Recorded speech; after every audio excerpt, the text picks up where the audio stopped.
And just as my generation grew up as the first generation that has to ask ourselves, how can we use computers to do our jobs better? Yeah. The generation before us had no computers. My generation was the first generation that had to ask the question, how do I use computers to do my job better? Remember, I came into the industry before Windows 95. Right? 1984, there were no computers in offices. And after that, shortly after that, computers started to emerge. And so we had to ask ourselves, how do we use computers to do our jobs better? The next generation doesn't have to ask that question, but it has to ask the obviously next question, how can I use AI to do my job better?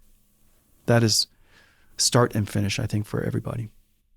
It's a really exciting and scary and therefore worthwhile question, I think, for everyone. I think it's going to be incredibly fun. AI is obviously a word that people are just learning now, but it's just, it's made your computer so much more accessible. It is easier to prompt ChatGPT to ask it anything you like than to go do the research yourself. And so we've lowered the barrier of understanding. We've lowered the barrier of knowledge. We've lowered the barrier of intelligence.